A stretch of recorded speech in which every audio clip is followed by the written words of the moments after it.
कहते हैं मैया तुमने मुझसे कहा था ना कि मेरी रसोई में पानी कम पड़ गया है, पुत्र ले आना।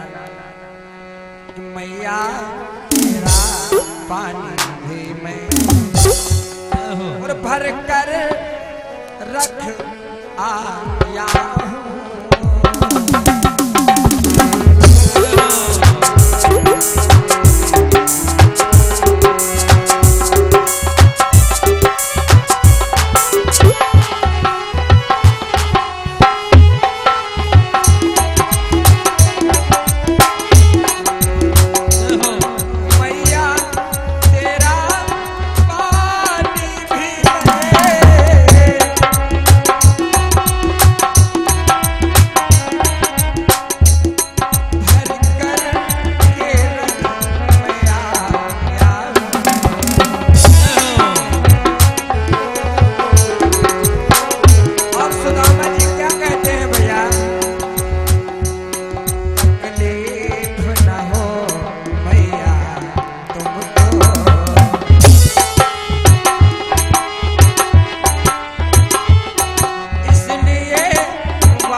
कहने लगे मैया तुमने कल कहा था कि मेरी रसोई में पानी कम है, तो मैया मैं रसोई में पानी भराया हूँ 5 मटका। 5 मटका मैया मैं जल भर करके रखाया हूँ। अब जब दिल चाहे तुम्हारा तब उनको यूज कर। मैया ने कहा ऐसा है सुदामा, एक काम है तुमसे। कहने लगे मैया बोलो क्या काम है। कहने लगे देखो 2 बालक अभी यहाँ से शिक्षा ग्रहण करने के बाद चले गए हैं आश्रम से, तो वो जगह खाली है और वो बालक रहते तुम्हारे पास थे। तो हम यही चाहती हूँ कि ये भैया 2, एक कृष्ण और इनका नाम है बलराम, ये दोनों लोग आए हैं। जय हो। और मैं यही चाहती हूँ कि आप अपने आश्रम में इनको रख लें। मैया सुदामा कहने लगे मैया ये तो बहुत बड़ा सौभाग्य है हमारा, क्योंकि जब कोई अपने घर में नाते या रिश्तेदार आता है उसका सम्मान करना, स्वागत करना ये हमारा परम धर्म है। जय हो, जय हो। तो अपने को बड़ा सौभाग्यशाली समझते हैं सुदामा और उनको अपने पास में रख लिया है। और जब भैया रख लिया है, जैसे ही आश्रम को घुसे तो सुदामा ने क्या किया, बगल में रखी चटाई को बिछाने लगे। मेरे कृष्ण ने कहा मित्र ये क्या कर रहे हैं। अरे हम 1 दिन के लिए आए हो तो ठीक है, और हम तो यहाँ अब हमेशा के लिए आए हैं। जब तक शिक्षा ग्रहण नहीं होगी तब तक हम जाने वाले नहीं हैं। कहने लगे तो क्या हुआ, क्या हुआ। मैं तो एक ब्राह्मण हूँ, सेवा करना हमारा परम धर्म है।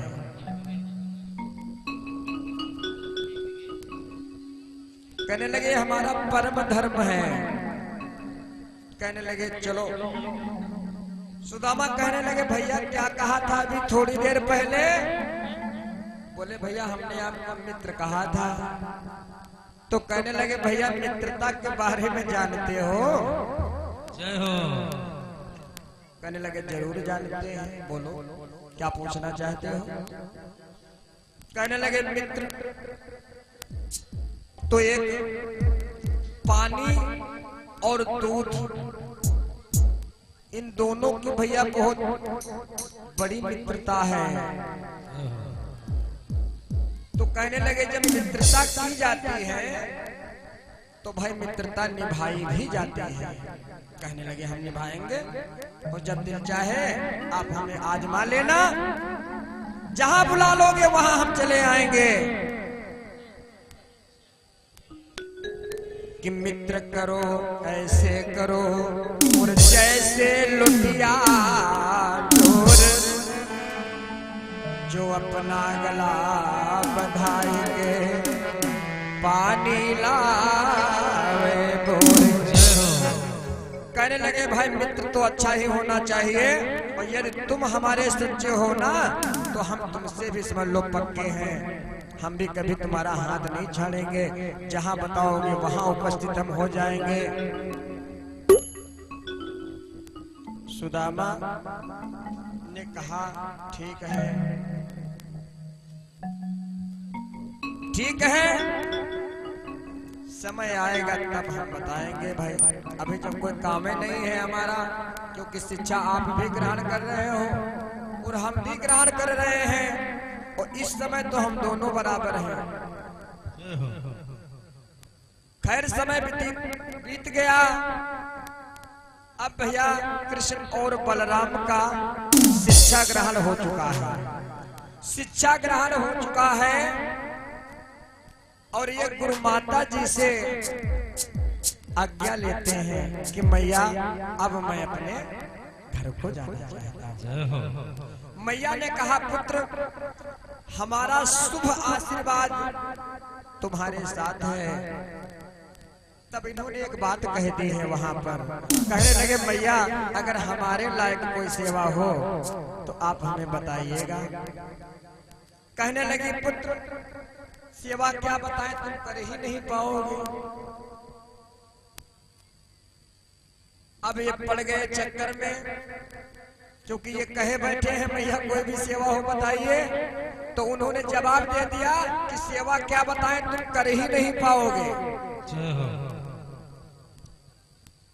तो कहने लगे मैया ऐसा कौन काम है कि मैया बदला हो तो हमको कौन सा काम करवाना है।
कहने लगी मैया पुत्र क्या बताऊं, रोती है, बिलखने लगी कि पुत्र ऐसी एक समस्या हम पर आ गई है, इसीलिए तो मैं कहती हूँ कि तुम नहीं कर पाओगे।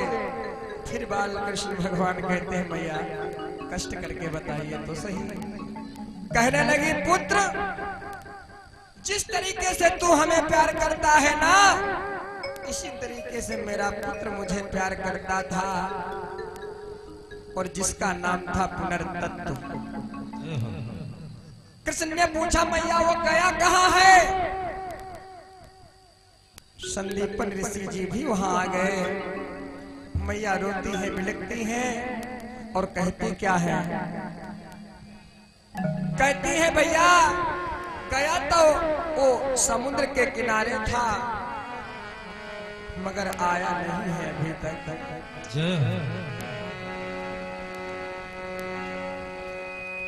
कि जब से वो लाल गया मेरा फिर लौट अभी नहीं आया है।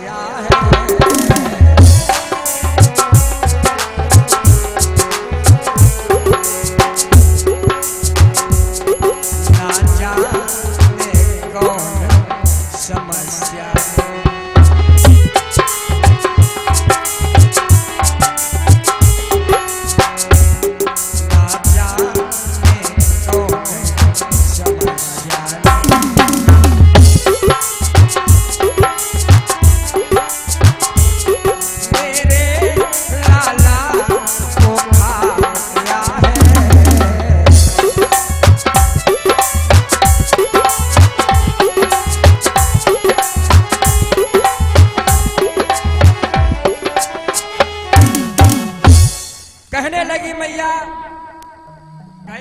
समुद्र के किनारे, मगर भैया वापस नहीं आया है। और कृष्ण जब से वो पुनर्तत्व गया है ना, तब से मेरा मन हमेशा बेचैन रहता है। कृष्ण ने कहा, हाँ मैया, जितनी सेवा आपने की है इतना हो सके मेरी मैया ने भी ना की हो, मगर ये बात सच है, मैंने देखा भी है मैया कि आप हमेशा विचलित रहती हो।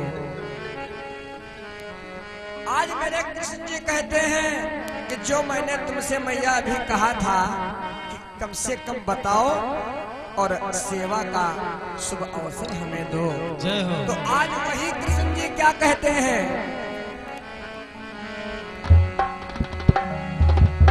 कि मैया जिस सेवा के कारण भगवान भी आज तरसते हैं, और उस सेवा को मैया में उस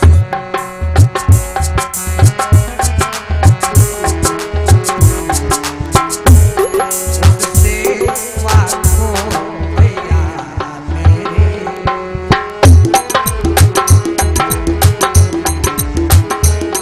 सेवा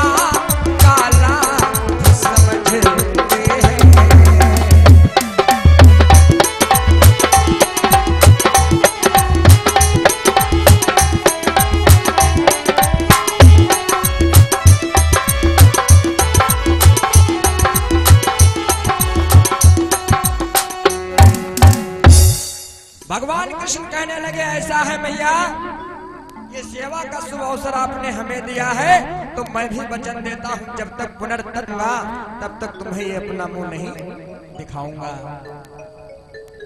खैर भगवान कृष्ण ने क्या किया है, गुरु दक्षिणा तो पूर्ण हो गई थी, मगर फिर मन में सोचते हैं कि अभी एक गुरु माता जी की दक्षिणा है, उसको हमें पूर्ण करना है। परहित सरिस धर्म नहीं भाई, और पर पीड़ा सम नहीं यदुवाई, पराये के संग जितना हो सके उतना कीजिएगा, इससे बड़ा कोई धर्म नहीं माना गया है। आज मेरे कृष्ण जी गए हैं समुद्र के किनारे, और समुद्र से पूछते हैं क्यों, पुनर्तत्व कहाँ है बताइए हमें। समुद्र हाथ जोड़ करके समक्ष सामने आता है और कहता है, भगवान पुनर्तत्व को हम क्या जाने, पुनर्तत्व को हम क्या जाने।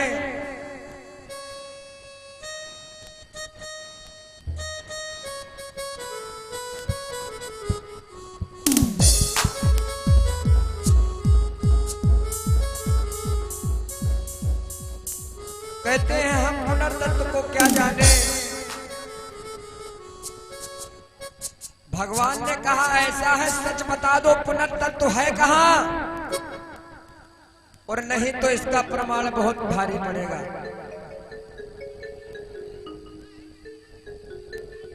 ये हमारे भैया मुकेश गुजरा निवासी 101 पुष्प मुद्राएं भगवान जी के श्री चरणों में समर्पित भेंट हैं, और व्यासपीठ की तरफ से इनको शुभ आशीर्वाद है।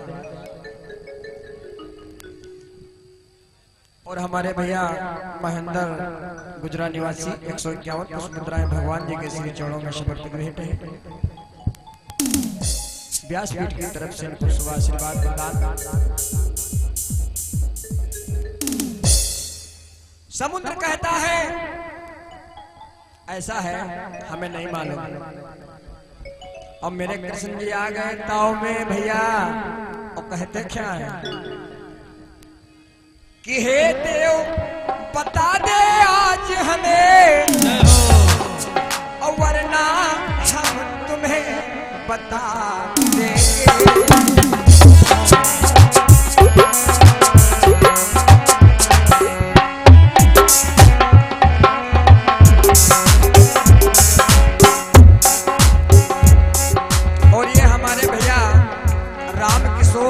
गुजरा निवासी, इनके तरफ से 151 पुष्प मुद्राएं भगवान जी के श्री चरणों में समर्पित भेंट हैं। इनको व्यासपीठ की तरफ से शुभ आशीर्वाद है।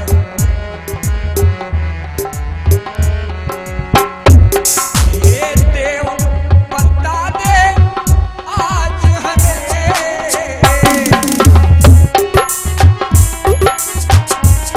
वरना हम तुम्हें बता देंगे।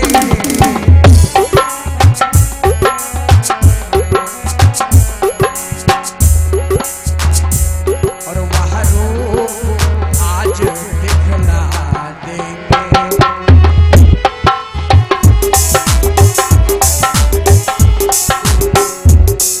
जो पहले कभी दिखाया था,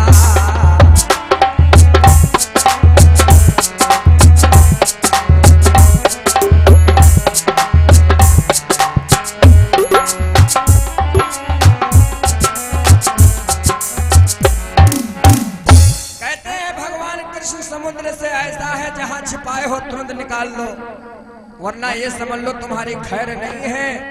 समुद्र डर गया, कहने लगा महाराज अब मारो चाहे छाड़ो, पुनर्तत्व हमारे पास नहीं है। भगवान ने फिर पूछा फिर है कहां, तूने ही उन्हें बहाया है। कहने लगे महाराज वो धोखे में बहकर आए थे, मगर कारण है। बोले कौन सा कारण? कहने लगे कारण ये है कि हमारे समुद्र में एक महाबलवान दानव रहता है, राक्षस। कहने लगे वो कहां मिलेगा? कहने लगे हमारे समुद्र की दक्षिण दिशा में जो चोटी है ना, उस चोटी पर इस समय वो सो रहा है। आज मेरे भगवान कृष्ण और भैया बलराम दोनों लोग पहुंच जाते हैं वहीं जहां पर दानव सो रहा है। और भैया जैसे ही पहुंचे हैं ना, कहते हैं कि भाई को मेरे मार कर और इस जगह आनंद मनाता है।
भगवान कृष्ण ने कहा ऐसा है, तुम मेरे भाई का हत्यारा है और मेरे भाई को मार करके यहाँ आनंद मनाता है और बहुत बड़ा नाम लिए घूमता है कि मैं बहुत बड़ा बलवान हूँ।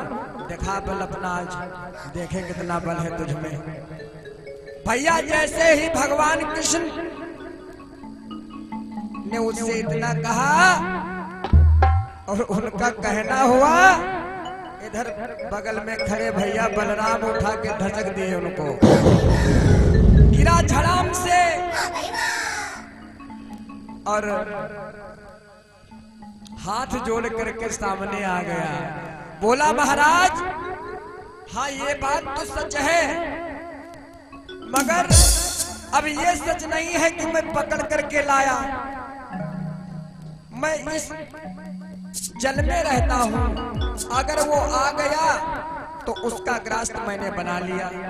अब भगवान क्या कहते हैं कि अब भगवान हमारे पास उसका शरीर भी नहीं मिलेगा। हाँ इतना है उसकी आत्मा मिलेगी। बोले वो कहाँ? बोले वो यमराज के वहां मिलेगी, यहाँ कोई चारा नहीं है। भगवान ने कहा ठीक है कहीं मिले, जाना ही मैया के वचनों को पूर्ण करना है ना। अब भैया भगवान कृष्ण और बलराम चल पड़े हैं कहाँ? सीधे चढ़ाई कर दिए यमराज के वहां। और भैया जब ये पहुंचने लगे वहां धीरे धीरे, अब यमराज का सिंहासन हिलने लगा। यमराज का सिंहासन हिलने लगा और ये तो वही सन्यासी रूप में है। तो जब इन दो साधु नागा बाबा को देखा है वहां के दरबारों ने, तो इनको रोक दिया। बोले कहां जा रहे हो? कहने लगे हम जा रहे हैं यमराज के वहां। द्वारपालों ने कहा यमराज के वहां भला कोई जिंदा आता है? यहाँ तो केवल आत्मा आती है, शरीर नहीं आता है। कृष्ण ने कहा तो क्या हुआ, हमारी इच्छा है, हम ऐसे आ गए। और भैया जैसे ही पहुंचे हैं कहा, सीधे यमराज के दरबार में यमराज खड़ा है और प्रभु को पहचान नहीं पा रहा है और कहता है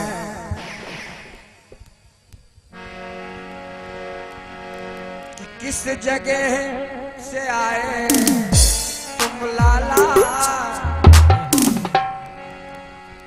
और कौन काम हमसे आया। कहने लगे किस जगह से आए हो तुम और कौन सा काम हमसे आ गया है जो तुम आज सीधे हमारे यहाँ चढ़ाई करते हो। मेरे भगवान ने कहा ऐसा है, पुनर्तत्व की आत्मा कहाँ है? कहने लगे स्वामी वो तो हमारे पास है। कहने लगे लाओ कहाँ है? भैया दे दिए और वहां से मेरे कृष्ण और भ्रात बलराम वापस आए। मैया जी को जिस तरीके का पुनर्तत्व चाहिए था वही पुनर्तत्व ला करके दिया है। तो मैया कहती है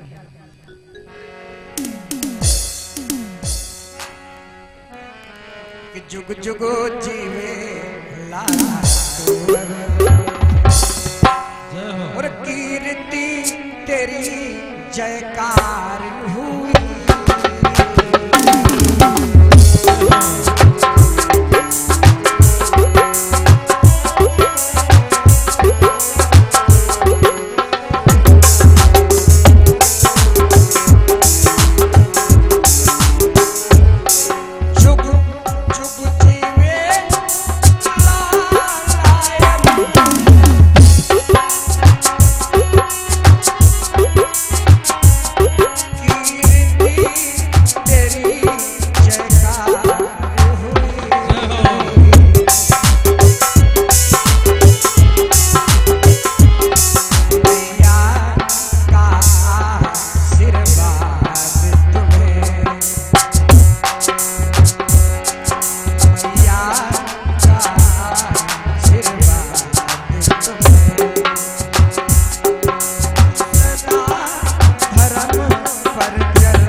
संकट हरने वाली शरण तेरे आ गए हैं, शरण तेरे आ गए।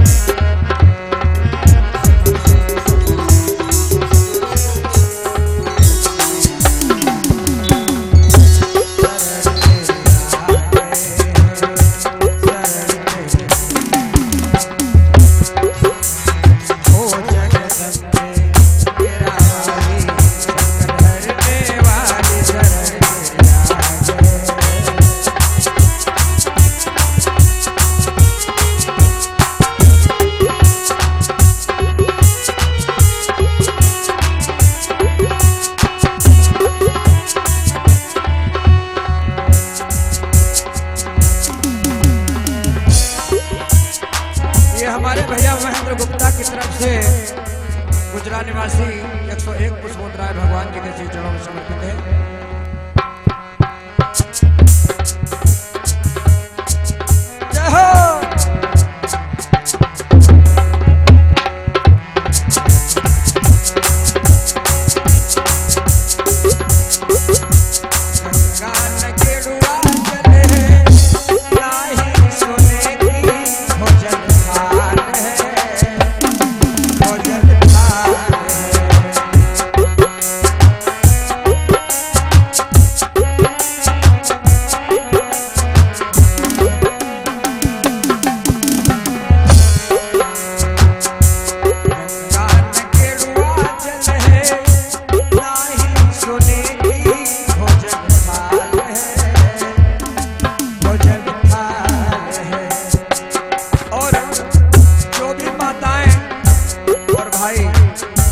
दान करना चाहते हैं बढ़ चढ़ करके हिस्सा ले सकते हैं।